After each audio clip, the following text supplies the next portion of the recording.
ભારે વરસાદની આગાહી વચ્ચે ભરૂચમાં ધોધમાર વરસાદ વરસ્યો। ભરૂચમાં મેઘરાજાનો કહેર જોવા મળી રહ્યો છે। કસક સર્કલ સહિત અનેક વિસ્તારો પાણીમાં ગરકાવ થઈ ચૂક્યા છે।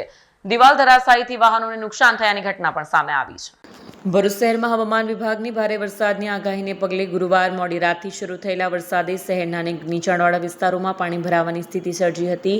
ધોધમાર વરસાદના કારણે કસક સર્કલ, સેવાશ્રમ રોડ, ફુરજા બંદર, શંભુડેરી સહિતના વિસ્તારોમાં વરસાદી પાણી ભરાઈ જતા સ્થાનિક રહેવાસીઓ અને વાહન ચાલકોને ભારે હાલાકી પડી। રસ્તા પર પાણી ભરાઈ જતા વાહન વ્યવસ્થાને અસર પહોંચી। અનેક વાહન ચાલકોએ ધીમી ગતિએ વાહનો ચલાવવાની ફરજ પડી। નોકરી ધંધે જતા લોકોને પણ મુશ્કેલીનો સામનો કરવો પડ્યો। કસક સર્કલ પર પાણી ભરાવાની સમસ્યા યથાવત છે। સીતા સર્કલથી કસક સર્કલ તરફ આવતી ગટર નાની હોવાના કારણે પાણીના નિકાલમાં મુશ્કેલી સર્જાતી હોવાનું પાલિકા પ્રમુખ દેવેન્દ્ર વસાવાએ જણાવ્યું હતું। નમસ્કાર। તારીખ 31ના રોજ ગુજરાતમાં રેડ એલર્ટ હોય અને ભરૂચમાં પણ રેડ એલર્ટ હતું। આ સમયગાળા દરમિયાન સતત વરસાદ વરસી રહ્યો હતો। તેમાં અમુક નગરપાલિકાના વિસ્તાર કે ભરૂચના અનેક વિસ્તારોમાં પાણી ભરાયા હતા, પરંતુ વરસાદ બંધ થવાને કારણે એ પાણી પાછા નીકળી જાય છે અને વહીવટી ટીમ અને નગરપાલિકા દ્વારા સતત સવારથી જ મોનિટરિંગ કરવામાં આવી રહ્યું છે।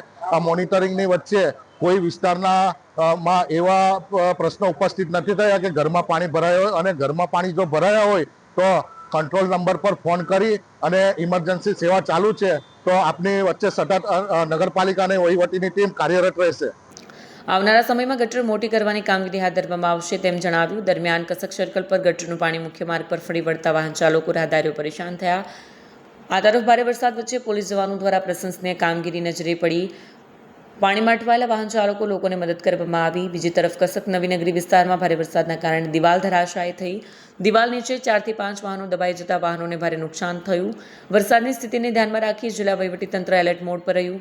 ભરૂચના એસડીએમ મનીષા મનાણી, નગરપાલિકા ચીફ ઓફિસર હરીશ અગ્રવાલ તેમજ પાલિકાની ટીમે પાણી ભરાયેલા વિસ્તારોની મુલાકાત લઈ સ્થિતિનું નિરીક્ષણ કર્યું।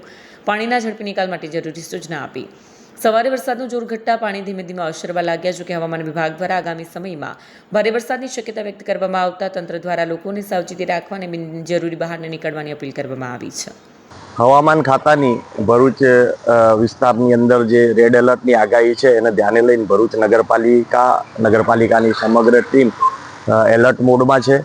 કોઈપણ પરિસ્થિતિ થાય તો એને પહોંચી વળવા માટે અમારા જુદા જુદા ડિપાર્ટમેન્ટની ટીમો અત્યારે ફિલ્ડમાં જ છે। કોઈપણ જગ્યાએ વોટર લોગિંગ થાય તો એના નિકાલ માટે ત્વરિત કાર્યવાહી પણ હાથ ધરવામાં આવી રહી છે। એ સિવાય વધારે વરસાદ થાય અને લોકોને જો સ્થળાંતર કરવાનો કે એવો કોઈ પ્રશ્ન ઊભો થાય તો એના માટે નગરપાલિકાએ જે શેલ્ટર હોમને એ નક્કી કરી રાખેલા છે, શેલ્ટર હોમો પણ બપોર પછીથી ખુલ્લા રાખવામાં આવશે અને કોઈ પણ તાકીદની એવી કોઈ પરિસ્થિતિ આવે એનામાં પહોંચી વળવા માટે અમારી સંપૂર્ણ તૈયારી છે।